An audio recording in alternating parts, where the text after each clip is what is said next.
성도 여러분, 안녕하셨습니까? 행복한 안식일이 다가왔습니다. 다 같이 묵상 기도하심으로 안식일 환영 예배 시작하겠습니다. 다 같이 처참히 17장 찬송 드리세 17장 찬양하시겠습니다.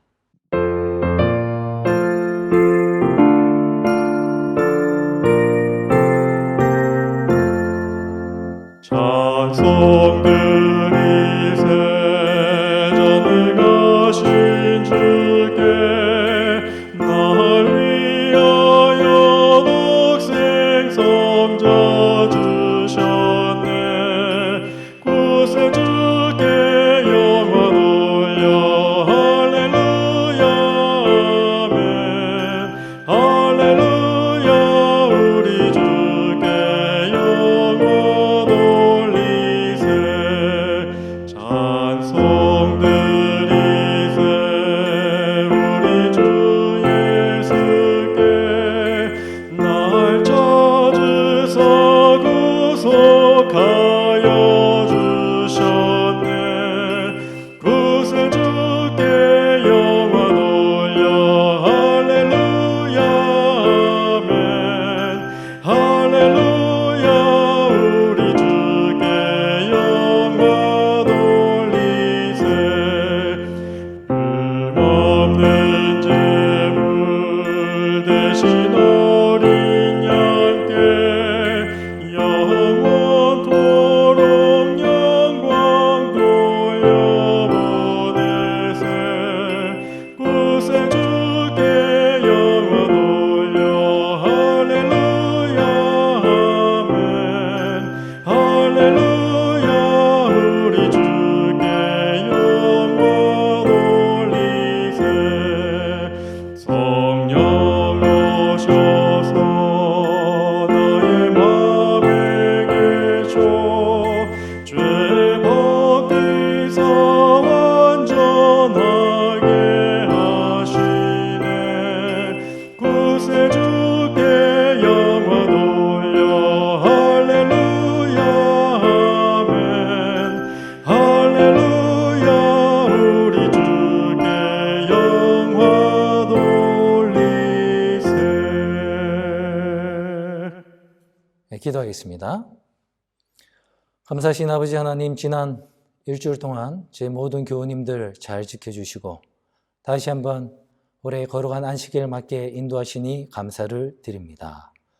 이 시간에 우리의 마음과 정성과 뜻을 다하여 하나님을 예비하고 거룩한 안식일을 환영하길 원하오니 주님, 이 시간에 우리 있는 각 처에 함께 하셔서 우리 모두가 안식일의 귀한 축복받게 인도하여 주시옵고 이 시간 우리의 예배를 받아 주시옵기를 이 모든 말씀 예수님 이름으로 기도합니다.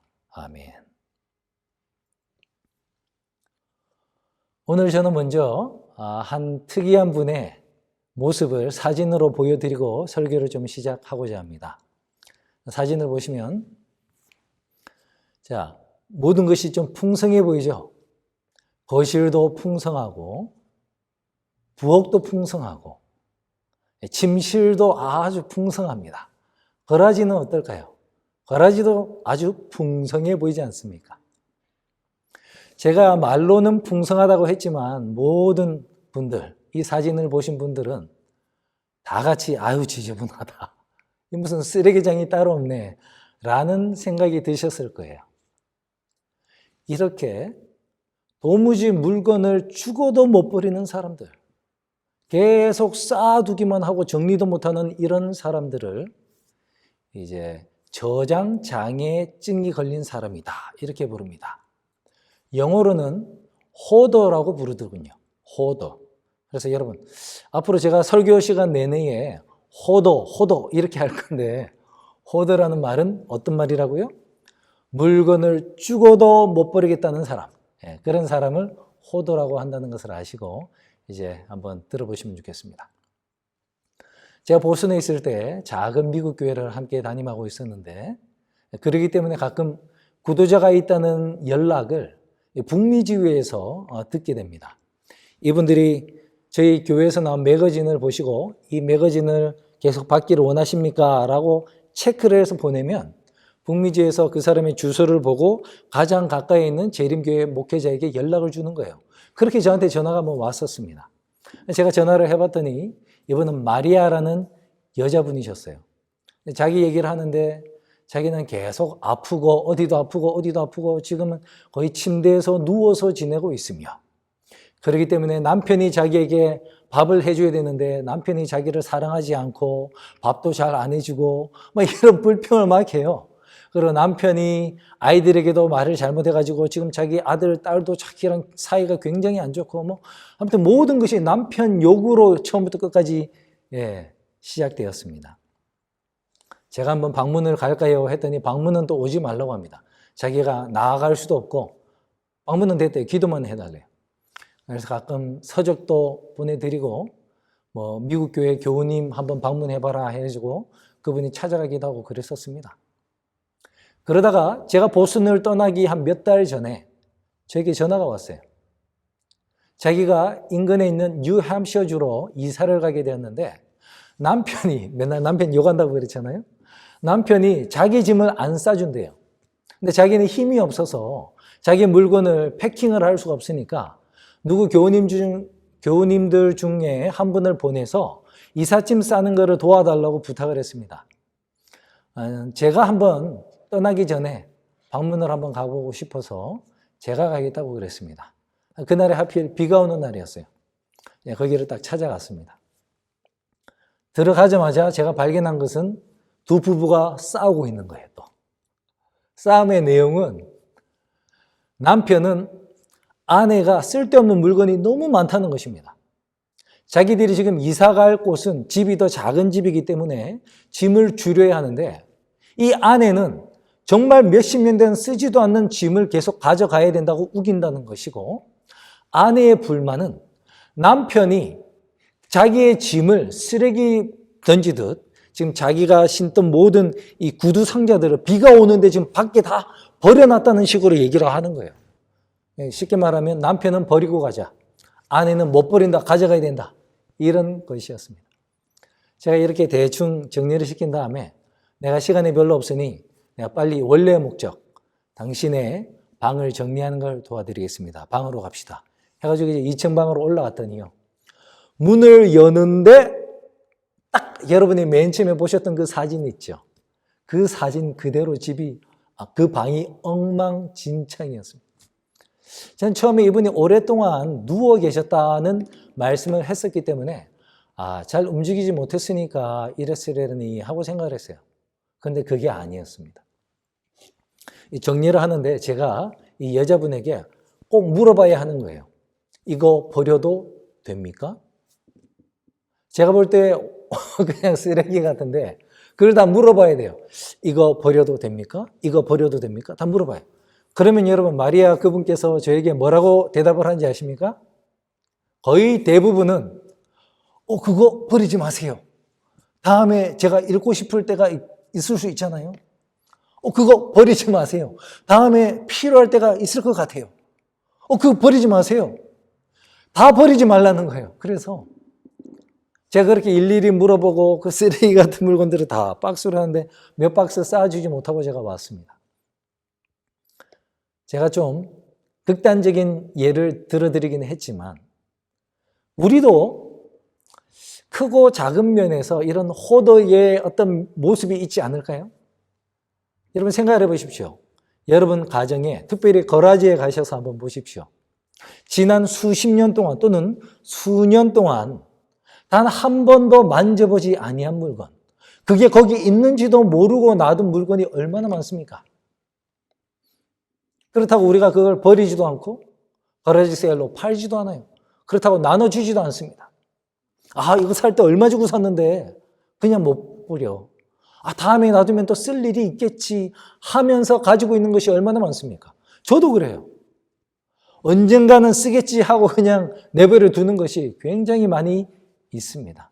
그렇듯 우리가 이렇게 뭔가를 버리지 못하고 계속 가지고 있는 것, 그것을 뭐라 부른다고요? 호더라고 부릅니다. 그래서 오늘 저는 우리가 오너인가 호도인가라는 제목을 가지고 우리가 어떻게 하면 우리가 가지고 있는 것들을 나눌 수 있는가에 대한 비결을 한번 살펴보길 원합니다. 그럼 이제 우리 다 같이 오늘의 본문이 되는 마태복음 13장 51절과 52절을 먼저 읽어보도록 하겠습니다. 마태복음 13장 51절과 52절입니다. 이 모든 것을 깨달았느냐 하시니 대답하되 그러하오니이다. 예수께서 가라사대 그러므로 천국에 제자된 서기관마다 마치 새 것과 옛 것을 그 곳간에서 내어오는 집주인과 같으니라. 예수님께서 이 모든 말씀을 하신 후에 이걸 깨달았느냐라고 물어보셨어요. 이 말씀은 마태복음 13장에 나오는 7개의 천국은 마치라는 천국의 비유입니다.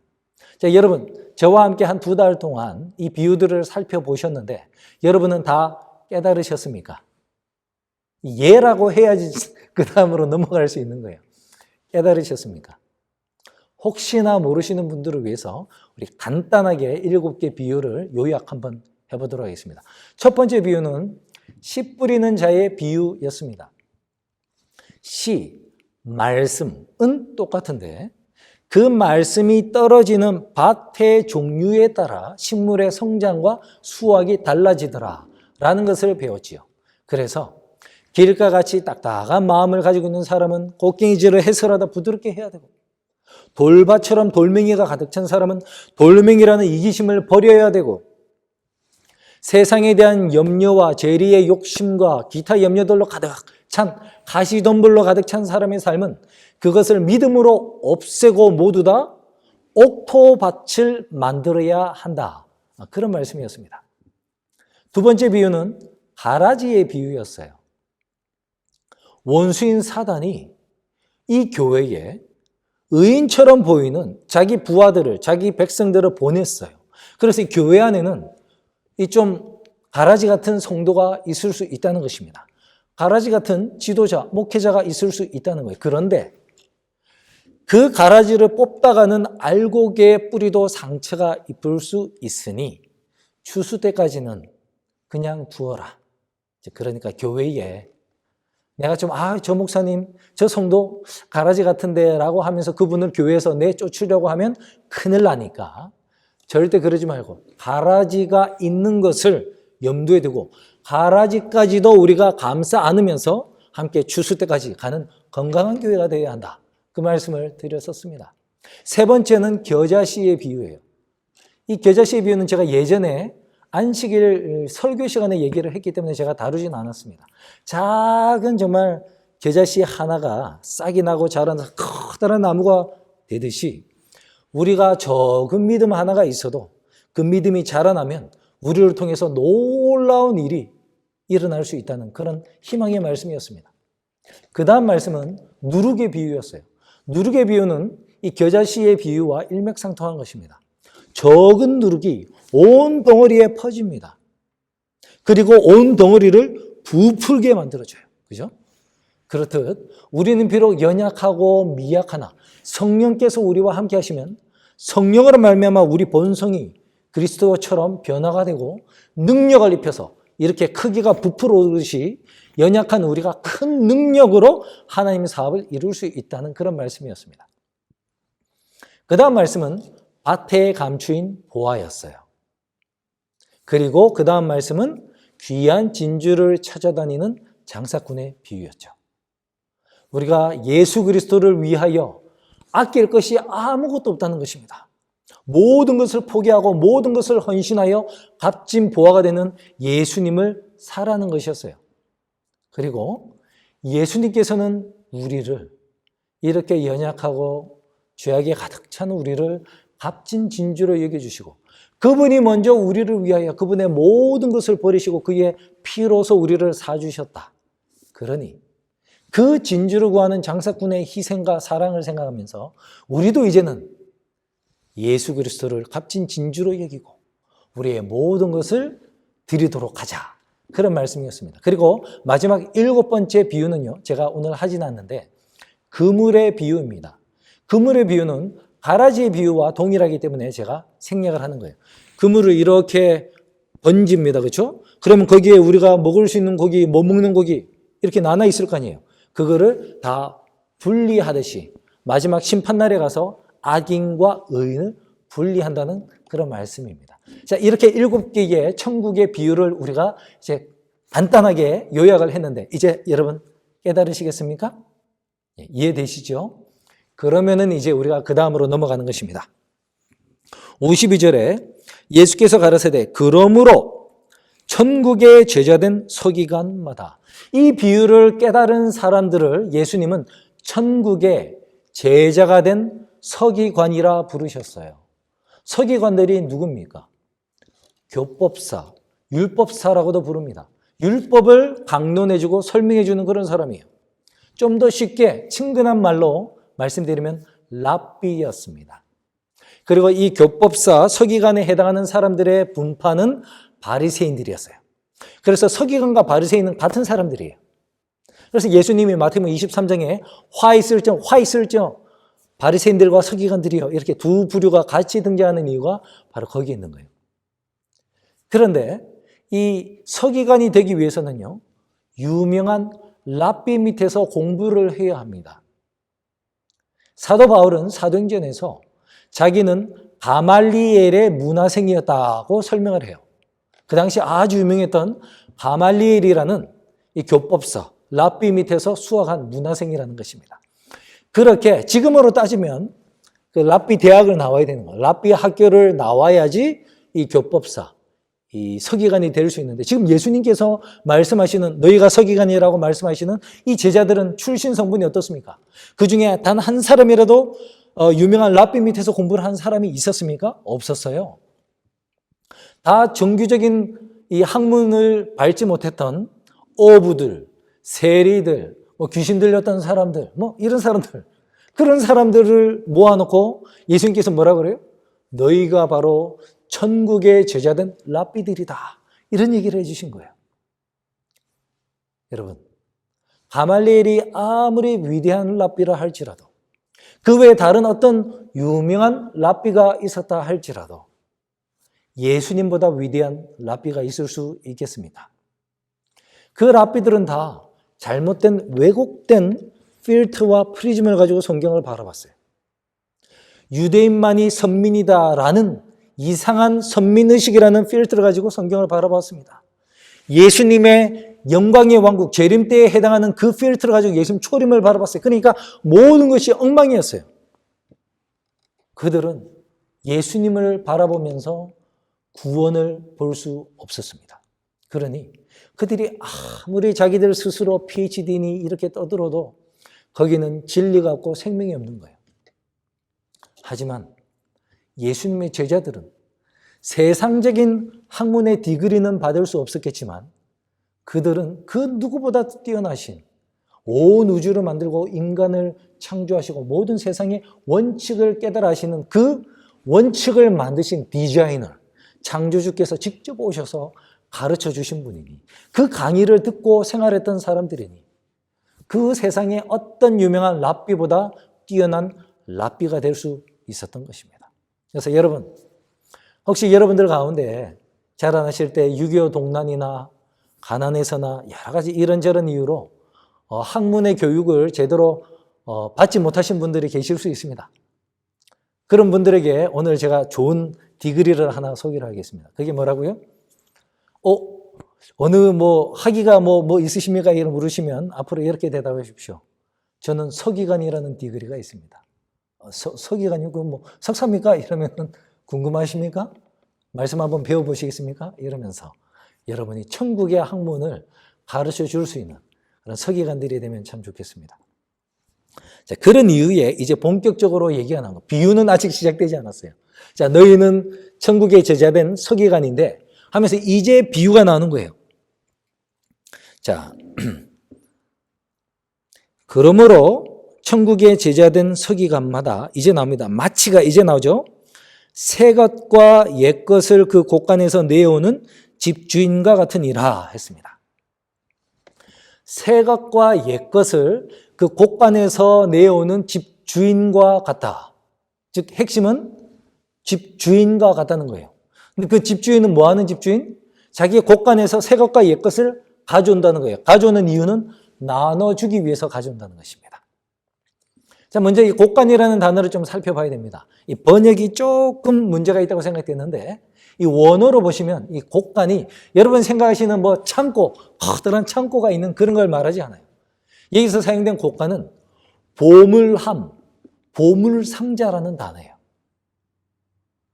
이 말씀을 듣고 있던 청중들은 대부분이 다 가난한 사람입니다.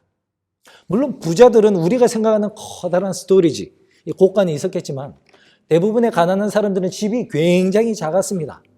그래서 곳간이라고 따로 뭐 이렇게 만들 수 있는 그런 공간이 없어요. 다만 자기 방처럼 만들어 놓은 곳에 귀중품을 담아 놓는 이런 박스들이 있었어요. 예수님이 이 얘기를 했을 때 모든 사람들은 자기 집에 자기 나름대로 귀하다 생각되는, 제 생각에는 그 당시 귀했던 것이 아마 금속 재료들이 아니었을까. 왜냐하면 그때는 금속이 굉장히 귀했을 거니까요. 그래서 그런 것들, 아니면 여자분들은 뭐 시집 올 때 가져왔던 은전, 지참금 같은 것들, 뭐 이런 것들, 도자기 같은 것들, 뭐 이런 것들이 있었지 않겠습니까? 그런 것들을 보관했을 거예요. 거기서 가져와야 되는 것입니다. 여러분, 그게 굉장히 크지가 않기 때문에 거기에 뭐가 들어있는지 우리는 다 알 거예요. 그렇죠? 그래서 거기 있는 게 뭐가 들어있는지 다 아는 주인이 필요에 따라 옛날 것, 새 것 가져와서 나눠주라는 그런 말씀이었어요. 그런데 가져올 것은 새 것과 옛 것입니다. 여러분, 새 것과 옛 것인데 것이라고 되어 있는데 것이 뭐냐면 보물이에요. 옛날 보물, 새 보물, 보물은 보물이죠. 자, 오늘 새 것과 옛 것에 대해서 좀 더 제가 강조를 좀 하려고 하는데요. 여러분 한번 생각해 보십시오. 예수님이 지금 말씀하고 계시는 그러면 이 보물상자, 곳간이라 번역된 이 보물상자는 무엇이며 보물상자에서 내어오는 옛 것과 새 것은 무엇일까요? 우리가 지난 시간에 배운 이 밭에 감추인 보화를 생각을 해보면 답이 딱 나오죠. 그렇죠? 보화는 예수 그리스도를 나타내주는 복음의 귀한 말씀입니다. 그 말씀이 어디에 숨겨져 있었어요? 밭, 즉 성경 말씀이었죠. 그러니 여기서 첫 번째로 이 곳간, 이 보물 상자는 성경 말씀입니다. 이 성경 말씀에서 옛 보물과 새 보물을 내오는 거예요. 그럼 그게 무엇일까요? 언뜻 들어서는 옛것, 새것, 옛것, 새것 하니까 구약, 신약이라고 말을 할 수 있겠습니다. 물론 틀린 말이 아닙니다. 맞아요. 성경 말씀에서 구약과 신약에서 우리가 보물을 가져오는 거예요. 그런데 그 보물이 뭐냐 하는 것입니다. 그거는 예수님에 관한 거죠. 구약에도 예수님이 나오고 당연히 신약에도 예수님이 나온다는 거예요. 많은 사람들이 이 옛것과 새것, 특별히 구약에 관한 것과 신약에 관한 어떤 개념이 좀 다른 사람들이 있어요. 그래서 오늘 그 잘못된 것이 무엇인지를 제가 좀 보여드리도록 하겠습니다. 어떤 사람들은 구약에 있는 여호와 하나님은 아버지 하나님이고 신약에 있는 이 하나님은 예수님이다 이렇게 설명을 합니다. 그래서 구약에 있는 아버지는 심판하기를 좋아하고 벌 주기를 좋아하는 무서운 하나님이시고 신약에 나오는 아들 하나님은 용서하고 사랑하는 그런 하나님이다라고 착각을 해요. 예수님께서 요한복음 5장 39절에 너희가 성경에서 영생을 얻는 줄 생각하고 성경을 상고하거니와 이 성경이 곧 나에 대하여 증거하는 것이다 라고 말씀을 했어요. 구약 성경, 여기서 말하는 성경은 구약 성경이죠. 구약 성경이 나에 대하여 증거하는 것이다 그랬거든요. 그러니 구약 성경이 누구에 관한 책이에요? 예수님에 관한 책이라는 것입니다. 여러분, 이 창세기 19장 24절을 보시면 흥미로운 표현이 나옵니다. 집에서 한번 찾아보십시오. 한번 찾아봅시다. 자, 창세기 19장 24절입니다. 자, 이게 보면 이런 말씀이 있어요. 여호와께서 하늘 곧 여호와에게로서 유황과 불을 비같이 소돔과 고모라에 내리사. 지금 여기 여호와가 몇 분이 등장을 하고 계십니까? 여호와께서 첫 번째 나오는 이 여호와는 이 소돔성에 대하여 들리는 이 부르짖음이 과연 그런지 아니한지 내가 확인하러 내려왔다고 하면서 천사들을 데리고 사람으로 변장해서 나타나서 아브람과 대화 나누시고 10명이라도 내가 용서해 주마라고 했던 그 여호와 하나님이에요. 근데 그분이 이제 다 천사를 보내서 시찰을 하신 후에 정말 소돔성이 이제 멸망을 당해야 할 만큼 타락했구나라는 것을 이제 선포를 하시고 이제 어떻게 하세요? 하늘 여호와에게로서 지금 여기서 말하는 하늘에 있는 여호와는 누구십니까? 하늘에서 불과 유황을 내려주시는 이 여호와 하나님이 누구예요? 아버지 하나님이에요. 그러니 여러분, 여호와가 두 분 계시는 거 맞습니까? 여호와라는 말은 아버지 하나님, 아들 하나님, 성령 하나님도 같이 쓸 수 있는 그런 기념 칭호예요. 그래서 여러분, 우리가 지금 착각하고 있는 것 중에 하나, 구약에 나타난 여호와 하나님은 아버지 하나님이다? 이거 아닙니다. 구약에 이 사람과 대화 나누시고 사람에게 기별을 주시는 그 여호와 하나님은 다 예수님이에요.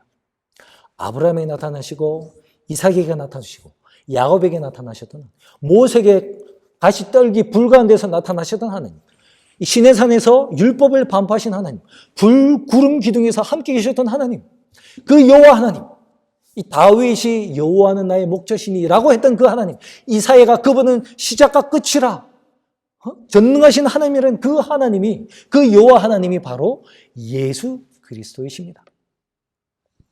제가 2018년에 글렌데일에 왔을 때요, 오자마자 한 3, 4주 연습하고 이 남가주 찬양제에 제가 이제 참석을 했는데, 그때 우리가 불렀던 찬양 중에 한 곡이 이태원 장로님 지휘하셨던 거죠.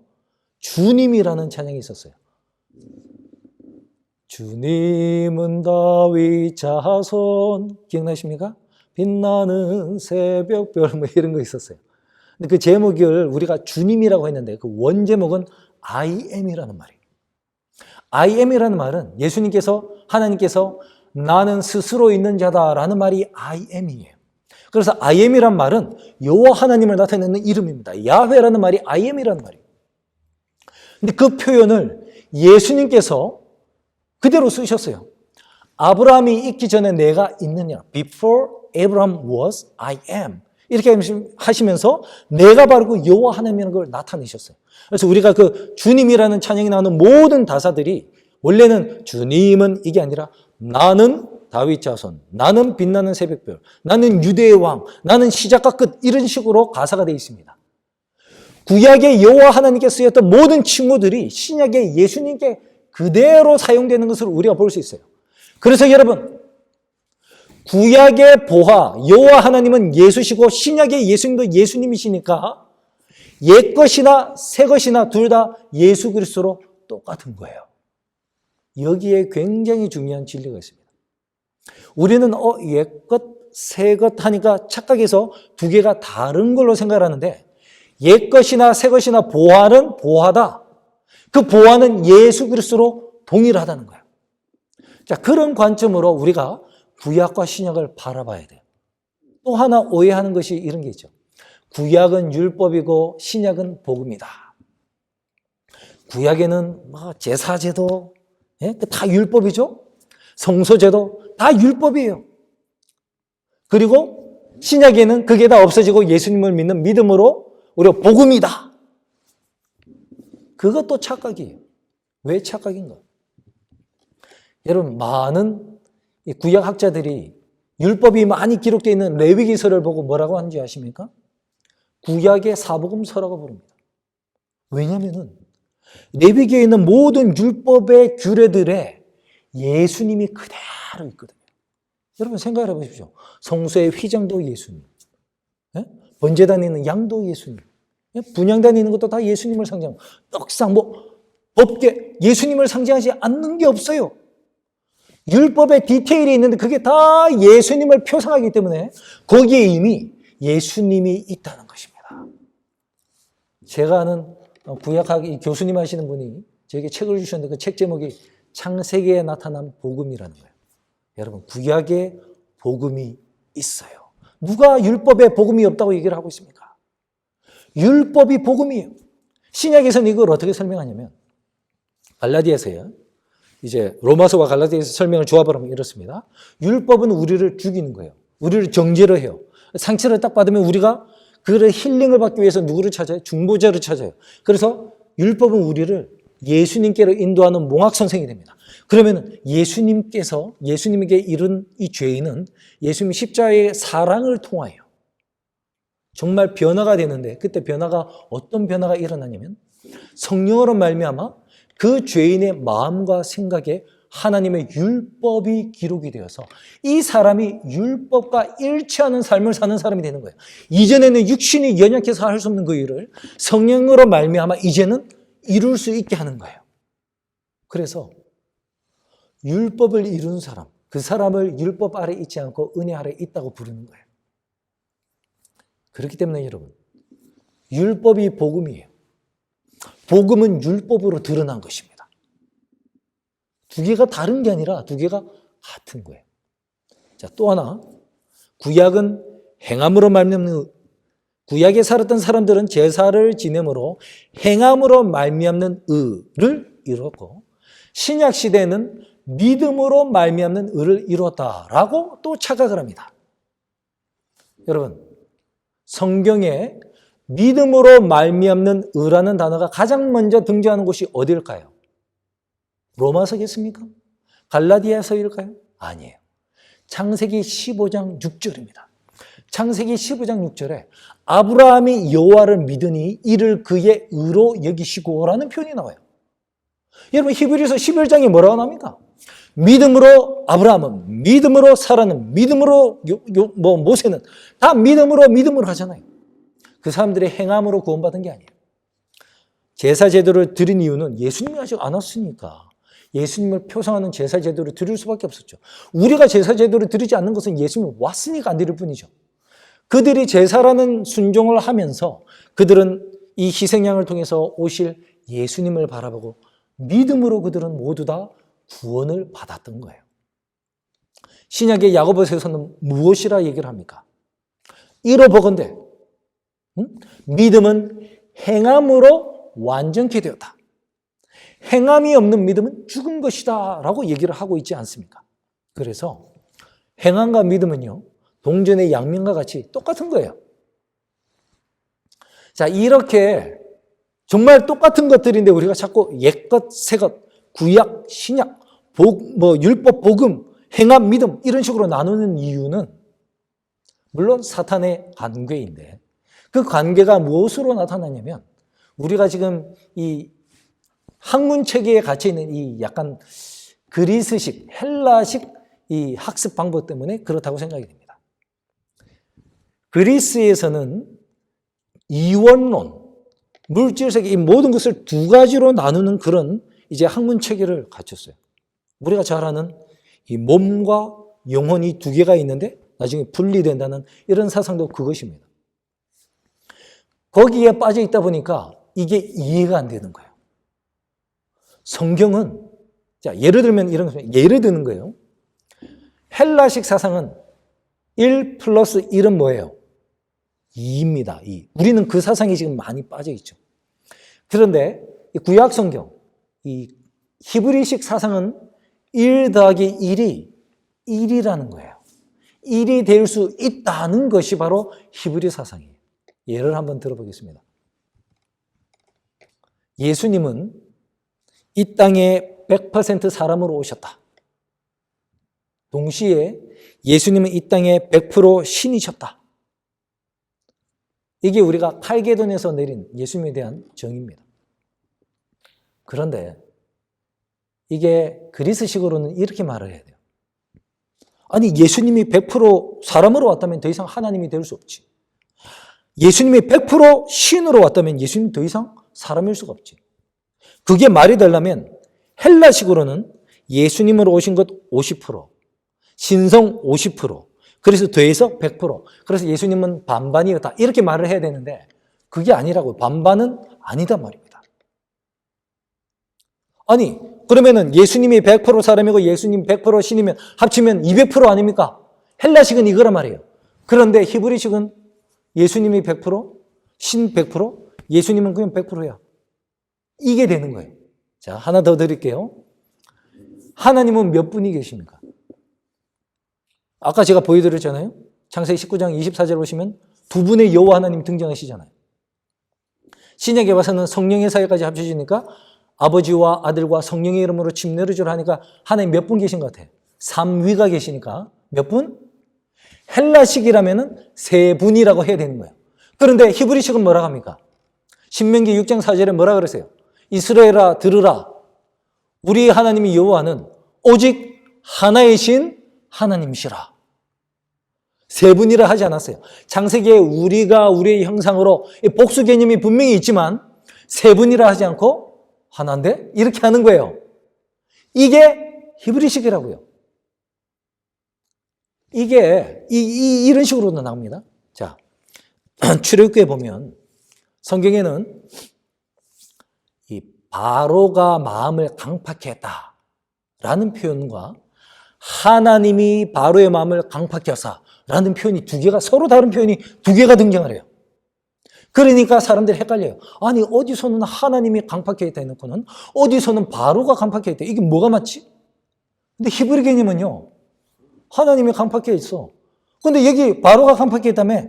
바로가 강팍해 했어. 맞아. 이게 둘 다가 맞는 거예요. 여러분 이해가 되십니까? 이것을 이해를 해야지. 이 히브리식 사상을 이해를 해야지 우리가 이건 복음인데? 율법이라며. 율법이 복음이야. 이게 행함이라며. 그 행함에는 믿음이 원래 들어가 있는 거야. 이 믿음이라며. 그 믿음이란 말은 순종이 원래 전제가 돼서 말하는 거야. 이렇게 서로 될 수 있는 것이 바로 히브리식이에요. 그래서 여러분, 옛 것이 새 것이고 새 것이 옛 것입니다. 분리가 되는 게 아니라 같은 거예요. 이것을 깨닫는 것이 뭐예요?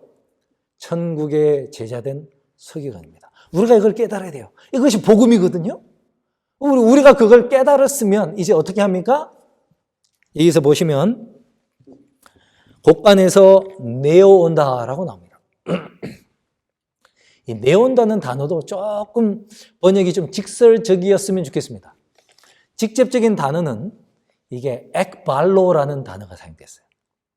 이 단어는 예전에도 제가 한번 소개를 한 적이 있는데 이건 밖으로 집어 던지다. 언제 주로 쓰이냐면 예수님께서 귀신을 내어 쫓으시느라 cast out 할 때 쓰는 단어가 바로 ekballo, 내어오다라는 단어예요. 그러니까 이게 주인이 보물상자에 가서 이 보물은 아까운데 이거 다음에 또 쓸 것 같은데 아유 이거 살 때 얼마 주고 샀는데 하면서 이거 줄까 말까 이러는 게 아니라 액발로 어떻게 하는 거예요?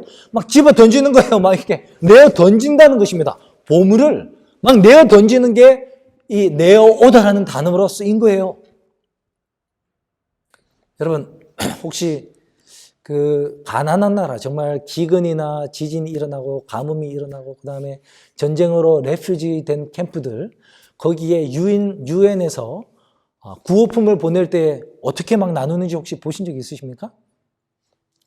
자, 쓰나미가 일어난 동네에 유엔이 구호 트럭에 물건을 가득 싣고 왔다고 한번 생각해 봅시다. 그럼 어떻게 할까요? 구호 트럭 유엔이라는 글자가 쓰인 게 오는 동시에 동네에서 아이건 노인이건 할 것이 다 달려와요. 그 기억나시죠? 온 다음에 다 어떻게 하면 뒤에 와서 막 손을 막고 막 달라고 난리예요. 너무나 자기들의 생존과 관련되어 있습니다. 그러면 유엔에서는 물건들을 어떻게 나눠주겠습니까? 딱 내린 다음에 줄을 서시오. 한 줄로 서시오. 그리고 한 가정당 하나만 나눠줄 테니 아이디를 준비하셔서 어드레스당 하나만 하겠습니다. 이래갖고 일일이 이름이 뭔지 확인하고 주소가 뭔지 확인한 다음에 하나씩 나눠줄까요? 여러분 지진 났는데 쓰나미가 났는데 그 아이디가 어디 있습니까? 레퓨지로 자기 나라에서 도망온 사람들이 그런 게 어디 있어요? 그렇게 못 나눠줘요. 그러다가 하루 종일 나눠줘도 못 나눠줍니다. 그래서 어떻게 합니까? 그냥 트럭 열고 건장한 사람들 한 3-4사람이 뒤에서 어떻게 해요? 액발로 하는 거예요. 내 던지는 것입니다. 던져요. 막 이렇게 던져. 그럼 사람들이 막 그냥 받아가요. 그게 받는 사람들에게도 그게 훨씬 좋고요. 나누는 사람에게도 좋습니다. 복음은 이 복음이라는 귀한 선물은 아껴서 하나 줄까 말까 이렇게 주는 게 아니라 막 가난한 사람들을 막 퍼다 주듯이 액발로 하는 것입니다. 우리가 그렇게 복음을 나눠야 된다는 거예요.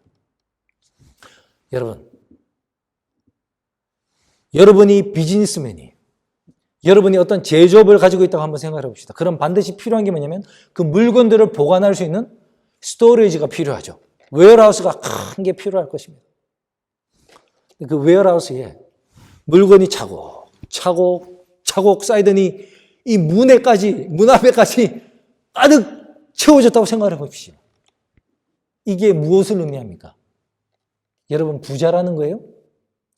여러분 망했다는 뜻이죠. 나는 이미 이 물건을 만들고 사오는데 돈을 투자를 했는데 이 물건을 좀 더 비싸게 해서 이걸 빨리 팔아야지 내가 투자한 금액이 회수가 되는데 이게 그냥 쌓여 있는 거예요. 그 말은 내가 뱅크럽트 됐다는 말이죠. 스토리지에 물건이 가득 쌓여 있다는 것은 내가 망했다는 뜻입니다. 반면에 스토리지에 쌓인 재고품이 별로 없다는 것은 내가 비즈니스가 너무 잘 되고 있다는 그런 말입니다. 여러분의 보물상자에 하나님의 귀한 진리가 많이 쌓여 있을 텐데 쌓여만 있습니까? 그러면 여러분은 영적으로 망한 거예요. 영적으로 여러분은 호도가 되신 거예요. 왜? 쌓아두기만 하고 나누지를 못했으니, 정리를 못하니, 버리지를 못하니 여러분은 호도가 된 거죠. 주인만이 그걸 나눠줄 수 있는데 여러분은 어떤 주인이 되시고 싶으십니까? 정말 나눠줌으로 주인이 되시고 싶으십니까? 아니면 못 나눠줌으로 호도가 되고 싶으십니까? 여러분, 우리가 여기서 성경 말씀이라고 제가 말씀드렸는데 사실 어떤 분들 가운데서는 도무지 성경절이 기억이 안 나고 내가 잘 말을 할 자신이 없다라는 분도 계실 수 있어요. 그런 분도 낙담하지 마십시오. 실물교훈에 우리가 가지고 있는 보물함에 대해서 말을 하면서 이게 성경도 되지만 또 하나가 더 있다 그랬어요. 그건 뭐냐면 우리의 경험에 곳간이 있다고 말씀하셨습니다. 경험이라는 보물상자가 있는 거예요. 여러분, 우리가 경험적으로 예수님을 아는 게 얼마나 많이 있습니까? 그것도 보물이에요. 여러분의 그 경험의 곳간에 쌓여있는 그 보물이라도 사람들에게 한번 나눠주는 게 어떨까요? 여러분 맨 처음에 예수님을 어떻게 만나게 되셨는지, 여러분이 어떻게 회심하게 되셨는지, 여러분이 어떻게 재림교인이 되셨는지, 여러분이 신앙생활 하시면서 특별히 재림교인으로 사시면서 얼마나 큰 축복을 받게 되었는지, 여러분이 과거에 힘들 때마다 기도했는데 하나님이 어떻게 기도응답을 들어주시고 여러분을 어떻게 인도하여 오셨는지에 대해서 여러분은 경험의 보화를 가지고 계신 거예요.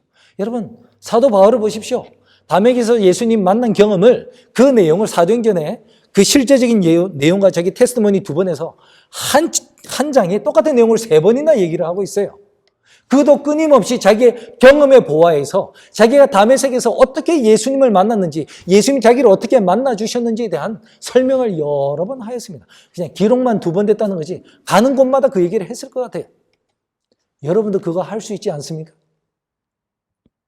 여러분도 그렇게 할 수 있는 거예요.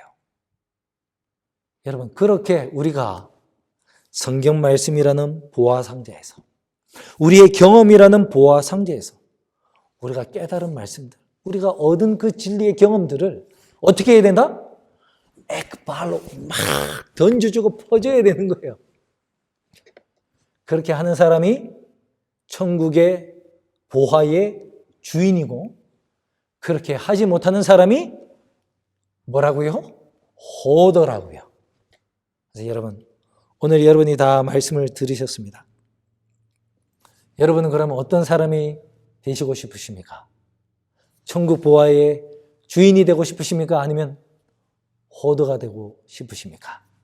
아무쪼록 주인이 되고자 결심한 천국의 제자된 서기관에게 우리 하나님께서 무궁하신 축복과 성령으로 말미암는 능력을 주셔서 능히 이 복음을 여러 사람들에게 나눠주심으로 여러분이 끊임없이 부유하게 되시는 그런 모든 주인이 되시기를 간절히 바라면서 오늘 말씀을 줄이겠습니다. 감사합니다. 이제 마치는 참이 우리 하겠는데요. 734장 주여 나를 평화의 도구로 734장 찬미 부르시겠습니다.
마치는 기도하겠습니다.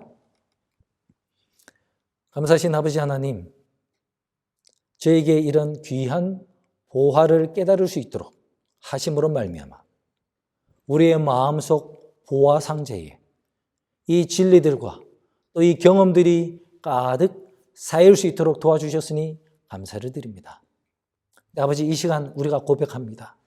우리가 지금까지는 정말 호도들처럼 이 말씀을 내가 혼자 쌓아두기만 하였습니다. 마치 이스라엘 백성들이 이 진리를 다른 사람들에게 나눠주지 않은 것처럼 여러 가지 이유가 있었겠지만 우리가 어쨌든 간에 이것을 쌓아두고만 산 호도임을 주님께 고백합니다.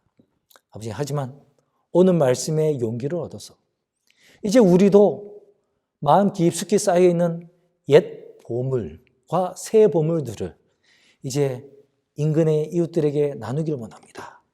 주님, 이 결심에 축복하여 주시고 또 우리에게 나눌 수 있는 기회를 주셔서 우리가 주님의 증인되게 도와주시옵소서. 그래야 때를 얻든지 못 얻든지 간에 이 보화를 막 나눠주는 진정한 천국의 제자된 서기관이 되어 정말 이 보화의 주인이라는 것을 우리 삶을 통해 증거할 수 있도록 우리와 함께하여 주시고 우리를 사용하여 주시옵기를 간절히 바라며 이 모든 말씀 우리를 위해 십자가에 달려 돌아가신 예수님 이름으로 간절히 기도합니다. 아멘. 이것으로 모든 안식일 환영 예배를 마치겠습니다. 좋은 밤 되시고 모두 해가 맞기까지 행복한 안식일 보내시기를 간절히 바랍니다. 감사합니다.